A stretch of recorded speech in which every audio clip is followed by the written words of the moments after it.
उर्दू खबर पॉइंट्स के मौज़े सामीन, मैं हूँ कामी मलिक और आपको अपनी वीडियो में खुशामदीद कहते हैं।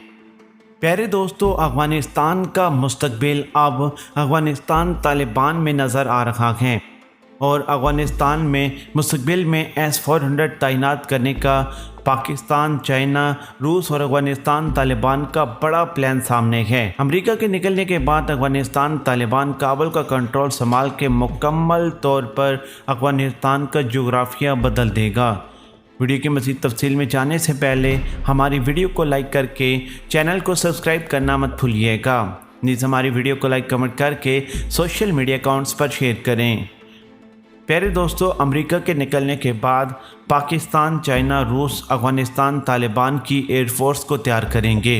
अफ़गानिस्तान तालिबान को मुकम्मल तौर पर एक ताकत टेक्नोलॉजी प्रोवाइड करेंगे और मुस्तकबिल में S-400 आपको अफ़गानिस्तान में तैनात होता हुआ नज़र आएगा।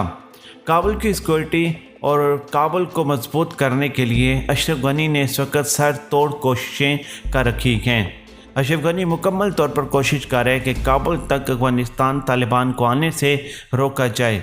इसके अलावा अशरफ गनी ने अपना जहाज़ तैयार करके भी अपने साथ खड़ा कर दिया है कि किसी वक्त भी अफ़गानिस्तान तालिबान अगर पहुंचने में कामयाब हो जाते हैं तो ताकि मैं अफ़गानिस्तान को छोड़कर भाग जाऊं, क्योंकि वो अच्छे तरीके से जानते हैं कि तालिबान उसका क्या असर करेंगे, क्या उसके साथ रवैया इख्तियार करेंगे।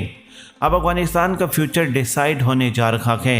अमेरिका, पाकिस्तान और रूस अफ़गानिस्तान तालिबान की एयरफोर्स उसको जंगी जहाज़, ड्रोन्स और जितनी टेक्नोलॉजी प्रोवाइड हो सकती है वो तमाम फ्यूचर में प्रोवाइड करेंगे अगर वो काबुल के ऊपर कंट्रोल संभालने में कामयाब हो जाते हैं। हमारी वीडियो को लाइक करके चैनल को सब्सक्राइब करना मत भूलिएगा।